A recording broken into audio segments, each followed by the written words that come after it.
To use your S Pen to translate a word or phrase on your screen in Samsung Galaxy S23 Ultra, first you have to add the translate function to the air command menu. To do so, remove your S Pen to open up the air command menu. And then tap Add.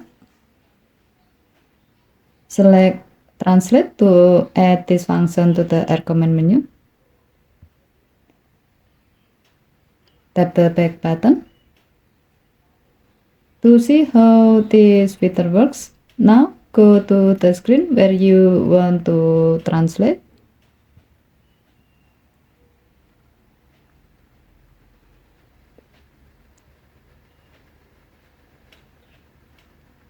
Tap the air command icon to open up the air command menu.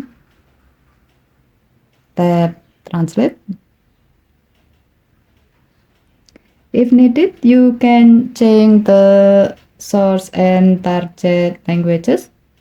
To change the source language, tap the language on the left side of the translation bar.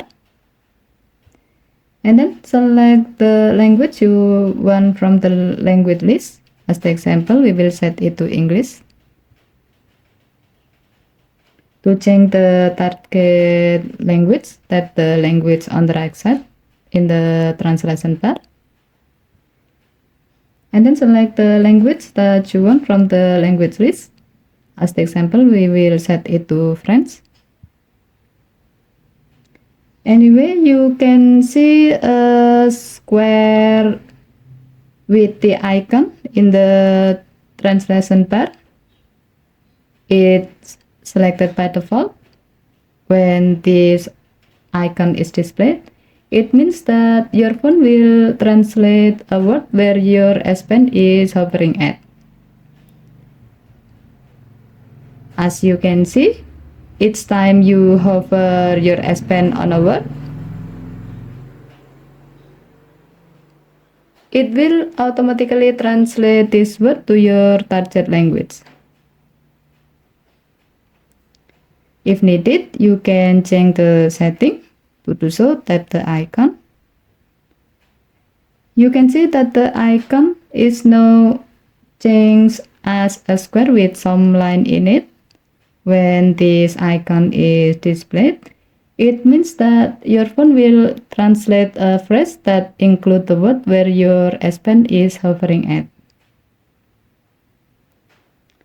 As you can see, each time you hover your S Pen on a word, it will automatically translate a phrase where the word is located at. In the translation pop-up, you can tap the sound icon to read the highlighted word or phrase aloud. Your phone's settings will change to match your activity or situation. Or you can tap the copy icon to copy the highlighted word or phrase to your clipboard so you can use it in another apps. Okay, thank you for watching. Have a nice day.